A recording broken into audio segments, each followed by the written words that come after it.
అందరికీ స్వాగతం. ఈ పాఠంలో అర్థాలంకారముల్లో ఉత్ప్రేక్ష అలంకారం గురించి తెలుసుకుందాం. ముందుగా ఉత్ప్రేక్ష అలంకారం యొక్క సూత్రము. ఉపమాన ధర్మ సామ్యము చేత ఉపమేయాన్ని ఉపమానంగా ఊహించినట్లయితే ఉపమేయాన్ని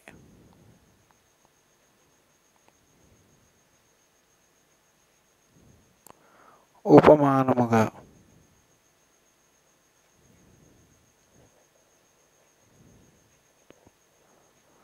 ఊహించినట్లయితే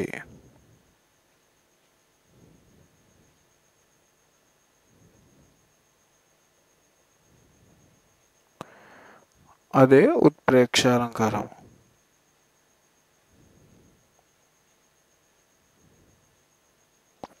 ఇక్కడ ఉత్ప్రేక్ష అంటే ఊహ అని అర్థం. ఉత్ప్రేక్ష అంటే ఊహ. ఉత్ప్రేక్ష అంటే ఊహ. ఉపమేయాన్ని ఉపమానముగా ఊహించినట్లయితే ఉపమేయాన్ని. ఉపమేయము అంటే ఏ వస్తువుని పోలుస్తున్నామో అది ఉపమేయము. ఉపమానము అంటే దేనితో ఉపమేయాన్ని పోలుస్తున్నామో దానిని ఉపమానము అంటారు. దీనిని మనం ఉదాహరణతో అర్థం చేసుకోవచ్చు.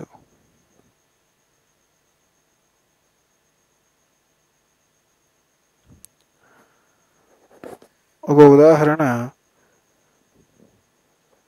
ఆ ఏనుగు నడిచే కొండ అన్నట్లు ఉంది. ఆ ఏనుగు నడిచే కొండ అన్నట్లు ఉంది.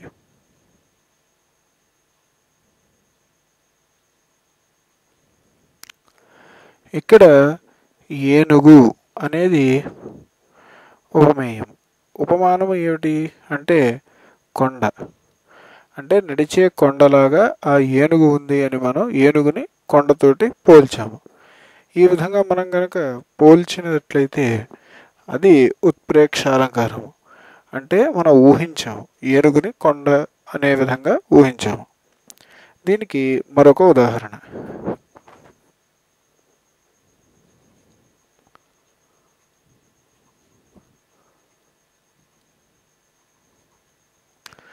ఆమె ముఖము చంద్రబింబముల లేదా చంద్రబింబము వలె ఉన్నది. ఇక్కడ ఆమె ముఖమును చంద్రబింబముతో పోల్చాము. సో ఆ విధంగా ఉపమేయాన్ని ఉపమానంతో పోల్చినట్లయితే అది ఉత్ప్రేక్ష అలంకారము. దీనికి మరొక ఉదాహరణ చూద్దాం. ఓ రాజా,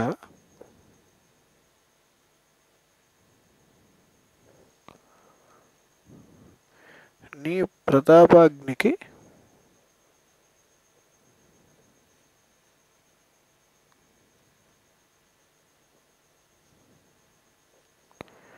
తట్టుకోలేక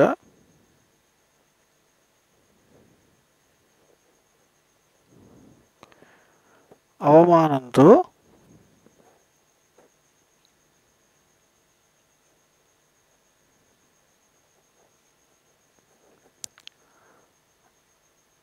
జంతువులు వెనక్కు మళ్ళాయి.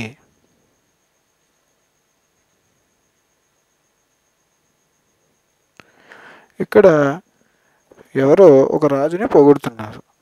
ఏ విధంగా అంటే, ఓ రాజా, నీ ప్రతాపాగ్నికి తట్టుకోలేక అవమానంతో జంతువులు వెనక్కు మళ్ళాయి. అంటే అక్కడ జంతువులు కనిపించట్లేదు, కానీ రాజుగారి యొక్క ప్రతాపానికి తట్టుకోలేక జరుగుతోంది. అంటే జంతువులు వెనక్కి మళ్ళాయి అని ఇక్కడ కవి ఊహించడం జరిగింది. దీనినే ఉత్ప్రేక్ష అలంకారము అంటారు. ఈ విధంగా మనం ఉత్ప్రేక్ష అలంకారాన్ని గుర్తించవచ్చు. ఇది అర్థాలంకారముల్లో ఒక భాగము.